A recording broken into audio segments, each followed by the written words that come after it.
Bonjour, René JB. Donc aujourd'hui, je voulais vous parler de la virginité de Marie, mais je ne vais pas en reparler parce que selon la Bible, on dit que Marie était vierge, mais ça, j'ai un doute quand elle a enfanté le Christ, enfin, quand elle est tombée enceinte. Mais bon, je ne reparle pas. Je dirais plutôt parler de la femme dans la religion, parce que si vous regardez bien, là, dans certaines religions, la femme est plus considérée comme une personne qui fait des enfants et qui fait à manger, ou qui fait un peu tout à la maison et que monsieur n'a plus qu'à mettre les pieds sous la table. Mais euh, donc, ah oui, je voulais vous parler quand même de Marie. Quand Marie, l'ange lui était apparu, lui avait dit qu'elle tombera enceinte de Jésus. Voilà. Et qu'on dit que la Marie devait être, entre parenthèses, vierge. Ça, j'ai un doute, mais bon. Alors oui, c'est ce que je veux vous dire. Quand donc on dit dans la religion, dans le livre d'Ésaïe, ils disent que une femme vierge enfantera un fils qui se nommera Emmanuel et qui devra sauver le monde, voilà, et qui aura une autorité. Euh, Attendez, l'Ancien Testament devrait apporter la délivrance et exercer une autorité universelle. Voilà, c'est ce que devait enfanter la Vierge.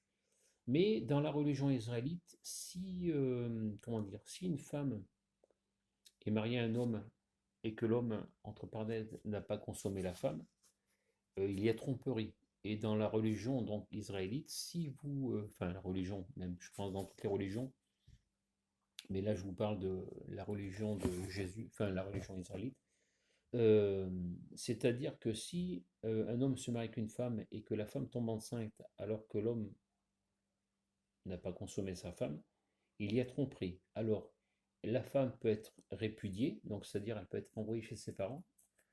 Et les causes peut-être, je crois, c'est si quand j'avais lu la Bible, je ne sais plus si c'était marqué. Je crois que si elle ne pouvait pas faire d'enfant, elle pouvait être répudiée. Si elle ne faisait pas bien manger ou enfin, elle ne s'occupait pas réellement de la maison, elle pouvait être répudiée. Et si par contre, s'il a eu tromperie dans le couple, que l'homme n'a pas consommé sa femme et que sa femme tombe enceinte, c'est la lapidation à mort. Je ne sais pas si vous voyez, mais la femme doit être pieuse, doit aimer, euh, entre parenthèses, son mari toute sa vie, mais par contre, et ce que je trouve dommage, c'est que l'homme, lui, a droit à tout. Euh, L'homme, bien sûr, a droit à sa femme, mais quand l'homme voit que sa femme commence à être vieillissante ou plus très belle, lui a le droit d'aller un peu n'importe où. Je trouve que c'est un petit peu injuste. Dans la région, je pense que nous, les hommes, on s'est tout mis de notre côté pour dire, ben tiens, ça c'est, moi j'ai le droit de tout faire, toi tu te tais et tu restes là. Voilà, je trouve que c'est un petit peu. Et donc si Joseph avait dit que Marie, enfin c'est pas lui qui avait mis la graine, Marie pouvait être lapidée à mort. Et la lapidation en général c'est un trou dans la terre où la personne se met à l'intérieur que doit à peu près, alors ça doit à peu près, le trou doit rêver à peu près au niveau du nombril, entre parenthèses, et après, les gens vous jettent des pierres de la paume d'une main d'un homme. Moi, j'ai des petites mains, mais excusez-moi, il y en a qui ont des grosses paluches, et avec des gros cailloux, et ils jettent les pierres sur la personne. Alors, ils ne la jettent pas comme ça, hein, ils jettent assez fortement, et à la fin, je pense qu'il ne doit plus rester que du steak haché au fond du trou, tellement elle a été lapidée. Enfin, ils regardent voir si elle est morte. Si elle est morte, après, ils la laissent comme ça. Enfin, après, je ne sais pas ce qu'ils font du corps. Ils doivent la jeter dans un trou et voilà. Donc, ce que je trouvais dans la religion, c'est que l'homme a droit à tout faire. Comment dire, l'homme a tout, mais il veut tout avoir toujours plus que plus. Et que la femme, elle doit avoir juste un petit peu et elle doit se contenter de ce petit peu. Voilà.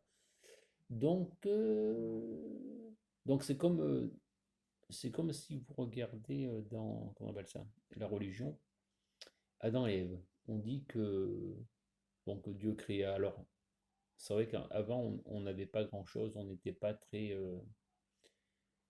entre parenthèses, très intelligent. On croyait un peu tous que les gens de l'Église à l'époque ou les gens nous racontaient, de dire que Dieu avait pris un morceau d'argile au sol, avait fait une tête, deux bras, un corps, des jambes, et mis deux yeux et une bouche, et ça faisait, et il avait créé l'homme. Bon, je pense pas que Dieu ait créé l'homme comme ça.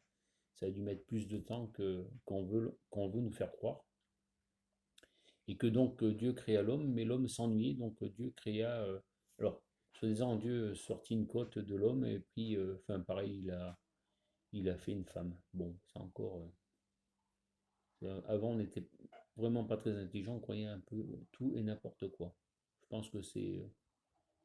Je pense que Dieu a créé l'homme et la femme, et ça a mis du temps avant de.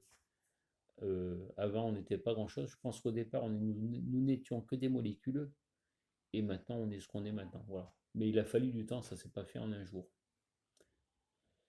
Donc, ah oui, c'est ce que je voulais vous dire. Donc, dans Adam et Ève, et que, comment dire, il y avait un. Alors, dans la religion, ils disent qu'il y avait un arbre avec un fruit.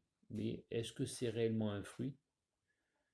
Est-ce que ça serait pas plutôt. Est-ce que Dieu n'aurait pas voulu plutôt se garder une personne à lui? Peut-être qu'elle avait peut-être une femme qui avait de la connaissance, mais c'était à lui. C'était comme vous, vous avez une voiture, c'est votre voiture. Ben, vous avez votre femme, elle est à vous, elle est à personne d'autre, et vous ne la prêtez pas. Et que, alors dans la religion, on dit que Ève fut tentée et croqua la pomme. Vu que l'homme, je vous disais, veut tout et veut tout, il ne se contente, l'homme a quelque chose, mais se contente toujours, ne se con- au bout d'un moment, il souffle, il dit, si je pourrais peut-être avoir quelque chose d'autre. Et peut-être qu'il a regardé le fruit, peut-être une femme, il se dit, tiens, si moi je pouvais quand même, et qu'il a tout fait pour, vous savez l'homme, hein, l'homme, quand il veut quelque chose, il dit de belles choses à la personne se laisse tenter, et voilà. Donc je pense, à mon avis, je pense plutôt que c'est Adam qui a dû faire la connerie, et après, par contre, qu'il a accusé sa Ève, il dit, ah ouais, c'est elle qui a fait ça, c'est elle qui m'a provoqué, qui m'a dit, vas-y, à mon avis, hein, mais bon, ça c'est mon propre avis, c'est pas l'avis d'autres personnes. Et qu'est-ce que. Ah oui, et je voulais vous dire aussi, donc, je reviens plus tard quand Marie est tombée enceinte du Saint-Esprit. Je regardais à la télé des émissions sur Jésus, et il parlait que euh, quand une femme à l'époque en Israël disait qu'elle était que c'est le Saint-Esprit qui l'avait enfanté, enfin qui l'avait engrossé entre parenthèses, vulgairement bien sûr je parle, et bien ça faisait comme chez nous en France, on dit le facteur. Donc je pense que le facteur, le Saint-Esprit, c'est la même personne. Il faudra faire attention à vous.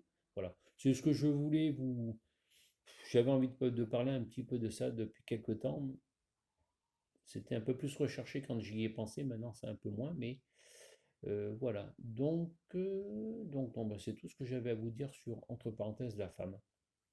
Là, j'ai parlé que des religions que je connais, hein. Après les autres, j'en parle pas parce qu'il y en a qui sont assez susceptibles, et je ne voudrais pas foutre la merde. Enfin, je ne voudrais pas mettre les deux pieds dedans. Allez, ben, je vous souhaite une bonne journée. Au revoir.